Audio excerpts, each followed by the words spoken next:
Hola, ¿qué tal? Un cordial saludo para todos. Hoy los saludo desde el Colegio San Ignacio, uno de los colegios más importantes de Medellín y que hoy, al igual que todos los colegios y universidades, tanto públicas como privadas del país, permanece cerrado por causa del coronavirus.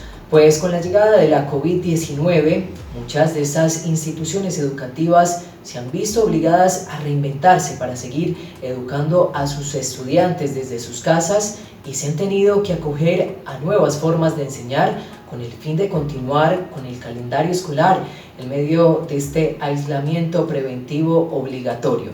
Hoy, precisamente, la educación virtual es vista como una de las mejores formas de darle continuidad a la educación. Pero, ¿por qué Colombia le apuesta a esta opción? ¿Cuáles son sus reales posibilidades? ¿Es efectiva? Todas esas dudas queremos resolverlas aquí, con ayuda de expertos, padres de familia, niños y niñas y entidades del Estado. Bienvenidos. En desarrollo del estado de emergencia, aplicaremos un aislamiento preventivo obligatorio para todos los colombianos desde el próximo martes 24 de marzo a las 23:59 horas. Con el primer caso registrado como positivo para COVID-19 en el país, llegó también la declaración del Estado colombiano de permanecer en confinamiento. A causa de esto, los retos que se han tenido que enfrentar en materia de educación han sido muchos. Sin esperarlo, la educación ha sufrido un proceso de transformación. Ahora, los colegios están vacíos y los padres de familia deberán desde sus casas acompañar a sus hijos para que puedan recibir una educación de calidad. Estas formas de educación son nuevas tanto para padres de familia como para los niños, pero ahora la escuela virtual es una realidad, es vista como la única forma de darle continuidad a la educación en tiempos de pandemia. Pues esta experiencia no ha sido como muy buena. ¿Por qué? Porque en estos chiquis de 4 años que necesitan estar en un acompañamiento más de actividad, de cantar, jugar, saltar, se ve muy afectada como esta parte. La profe quiere cada rato tener la atención de ellos y ha sido muy difícil. Dado a que muchos de los estudiantes no cuentan con las herramientas necesarias, como tener un dispositivo o acceso a internet para seguir recibiendo educación desde sus casas, en Medellín no se está llevando una educación 100% virtual y se han creado algunas estrategias para cubrir y potencializar las distintas situaciones que presentan las familias. La primera estrategia va dirigida para los niños que cuentan con equipamiento tecnológico, a los cuales se les llegará por medio de multiplataformas educativas como juegos, bibliotecas, videos y páginas web donde estarán alojadas las tareas. Y otra estrategia es para aquellos que no tienen conectividad, para los cuales la radio y la televisión serán sus principales aliados. Medellín le apuesta a la educación flexible por medio de la estrategia En Casa Aprendemos. Tenemos ya la estrategia En Casa Aprendemos. En Casa Aprendemos viene desarrollándose desde hace ya algunas semanas que iniciamos con el programa de Telemedellín, en donde venimos trabajando en 2 franjas, una franja con todos los temas del programa de entorno protector y otra con el programa de Buen Comienzo, acompañando a las familias, a los cuidadores, a los mismos estudiantes y a los pequeños de Buen Comienzo con actividades, con el manejo de emociones y demás aspectos de la convivencia y cómo manejar la convivencia. Entonces, En Casa Aprendemos, que es la gran estrategia de la Secretaría de Educación de Medellín para ese trabajo en casa y esa flexibilización en casa. Se estima que en Medellín iniciaron clases de manera no presencial el pasado 20 de abril un total de 376.534 estudiantes, 296.679 de instituciones públicas y 79.855 correspondiente a entidades privadas, repartido entre niños, niñas y jóvenes de prejardín y jardín, primaria y bachillerato, y todos acogidos a la modalidad de educación flexible en casa.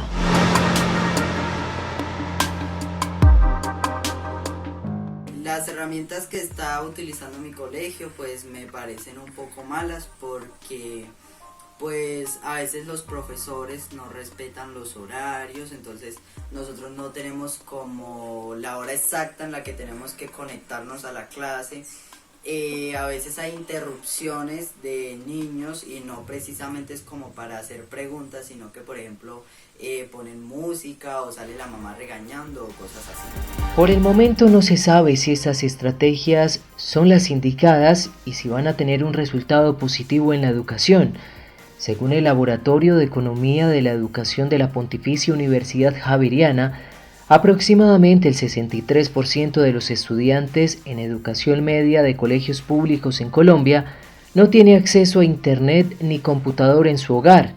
El estudio afirma que ahora con el riesgo del coronavirus, el desempeño de los estudiantes se verá más afectado por la falta de continuidad en sus clases.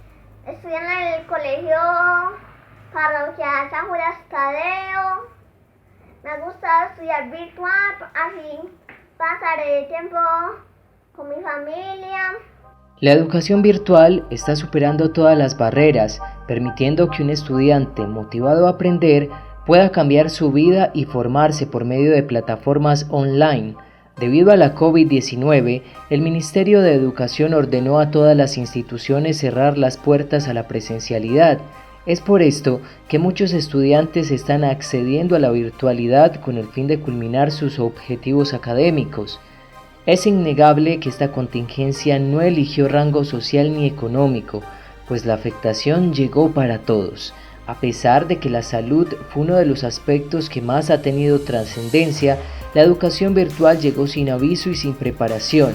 Queda claro que para acceder a esta lo único con lo que se debe de contar es con un computador e internet, siendo estos los elementos básicos que muchos de los estudiantes, la mayoría de colegios públicos, no cuentan. Para mí las clases virtuales han sido fáciles y difíciles. Fáciles porque puedo estar en mi casa y compartir tiempo con mi familia.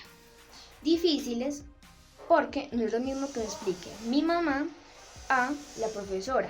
La profesora me puede dar, me puede explicar más bien, me puede dar ejemplos para yo poder entender más bien. Me puede dar más actividades para que yo entienda más bien el tema. Y también hay aplicaciones que no sabemos utilizar y son muy difíciles para comprenderlas. Sin embargo, son muchos los retos a los que se enfrenta el sistema educativo colombiano, pues esta metodología nunca había sido analizada a profundidad. Problemas como la escasa conectividad, dificultad en cuanto al manejo y a la falta de los recursos tecnológicos, y en los niños la atención y disciplina que se requieren para aprender, juegan un papel importante e indispensable en su proceso de aprendizaje, pero son factores difíciles de controlar. Hemos pensado en los que no tienen conectividad. También no le estamos dando la espalda a ese tema, no le estamos dando la espalda a esos estudiantes y a esos maestros, así que también hemos pensado en ellos con unas guías físicas que les van a estar llegando a las casas o a través de las instituciones educativas las van a poder reclamar. Estas son las voces de algunos de los expertos que nos hablan sobre el tema. Con los niños pequeños es un poco más complejo llevar estos días porque para ellos es más difícil adaptarse a una rutina, a tener una lista de tareas, pero entonces es importante entender que también para ellos que son un poco más susceptibles al entorno, a todas esas emociones que están por acá como rondeando por estos días, entonces para nosotros que estamos sirviendo de acompañantes para esos pequeños, es importante que vamos empezando a hablarles a ellos del tema. Si escucháramos a universitarios hablar sobre la educación virtual, para muchos ha sido agradable, para otros no ha sido su mejor experiencia, pero su afán por culminar su carrera los obliga a la adopción de esta nueva metodología. Pero ¿cuál ha sido la experiencia de un niño que apenas comienza a acoplarse a un sistema educativo donde la mayoría de sus conocimientos los recibe como ejemplo de lo que los otros hacen o de lo que el profesor le enseña? A mí me parece la educación virtual más o menos porque al principio mi profe no se adaptaba y ya pues ya silencia mucho los micrófonos, entonces cuando nosotros tenemos una duda, nos toca aguantar. Bueno, yo prefiero cuando nos vemos con nuestros amigos. No, la educación virtual, cuando nos vemos con nuestros amigos. El acompañamiento de los padres ha sido desde siempre indispensable para el aprendizaje de sus hijos, pero hoy se volvió vital, pues sentarlos al frente de una pantalla no es suficiente. Parece que esta contingencia los devolvió a su niñez, pues las clases también las deben recibir ellos. ¿De qué forma han recibido los padres o acudientes la virtualidad cuando muchos trabajan, estudian y el tiempo de sus hijos en la escuela era valioso para adelantar sus proyectos? Aquí algunos testimonios. Mi experiencia con la educación virtual no ha sido pues como la más satisfactoria. Yo tengo un bebé de 2 años y ambos padres estamos trabajando desde la casa. He tenido la oportunidad de conectarme 2 o 3 veces virtualmente con la guardería y no logro que mi hijo se conecte con el tema y se concentre. Me toca salir detrás de él por toda la casa con el computador, pues tratando de que se conecte. Es muy poquito el tiempo que se concentra. Para los educadores, el reto de la virtualidad no ha sido tan fácil como parece, pues ellos tampoco estaban preparados para entregar conocimiento a través de una pantalla. Ahora les ha tocado acoplarse a la metodología de acuerdo a la necesidad de cada estudiante, teniendo en cuenta que todos, sin excepción alguno, tiene derecho a la educación. Los maestros en nuestra formación docente no fuimos capacitados para dar clases netamente virtuales en la primera infancia y no tenemos las herramientas didácticas necesarias para estos procesos. También debemos tener en cuenta de que muchos padres de familia tampoco saben cómo utilizar estas herramientas y peor aún, cómo hacer el proceso de transferencia entre la virtualidad, el niño y los procesos de aprendizaje y enseñanza. Por ejemplo, en la escuela se hace protección de su derecho al juego, también se hace protección de su derecho a la alimentación y en muchos casos se hace protección a sus derechos fundamentales. Como lo menciona la profesora Aarón, los niños y niñas tienen derechos que se les garantizaban desde la educación en los colegios, permitiendo desde la presencialidad potencializar las habilidades por medio del juego y sobre todo protegerlos de situaciones difíciles que en algunos casos viven los niños y niñas en sus casas. Esta situación que estamos viviendo ha sido muy complicada para nosotros las docentes, ya que nuestro trabajo es por medio del contacto físico y por medio de clases presenciales. Nos ha tocado instruirnos en plataformas virtuales para llevar nuestra educación a los hogares de los niños. También considero que para la familia no ha sido fácil, ya que algunas manifiestan no tener acceso a internet, computadores o celulares para llevar a cabo una educación adecuada. Pero la transición de las clases presenciales a las clases virtuales no ha sido tarea sencilla, pues la comunicación varía de acuerdo a las posibilidades de cada estudiante. Cambiar el proyecto docente en medio de un año escolar para niños donde la pedagogía era 100% presencial se convirtió en un limitante y especialistas consideran que el derecho a la educación no se está llevando de manera plena. El gobierno nacional colombiano no estaba preparado ni tenía un plan de contingencia para la situación que estamos viviendo. En el momento el derecho a la educación no se está dando de manera plena, no estamos logrando su garantía. Porque si bien estamos haciendo unos esfuerzos sobrehumanos para llegar a cada estudiante, no se está logrando, pues hay muchas zonas muy apartadas del país donde no hay cobertura de internet, o si bien hay cobertura de internet, los padres de estos chicos no tienen la posibilidad económica para pagar un plan. El diseño pedagógico para la educación virtual involucra crear algo más que la recolección de conocimiento. La capacidad de adaptación, el trabajo en equipo, la independencia, el saber aprender, la habilidad de navegar en las redes y medios digitales aprendiendo lo que es confiable y necesario para su conocimiento, enseñarle al niño a percibir lo que es como persona y lo que le aporta la virtualidad para crear y no para consumir, la disposición para trabajar constantemente en la resolución de problemas y que por el contrario, toda esta información no sea aprendida de memoria sino concientizada. Desde la niñez, los hábitos educativos son valiosos para la construcción de su personalidad y para la elección de temas de interés.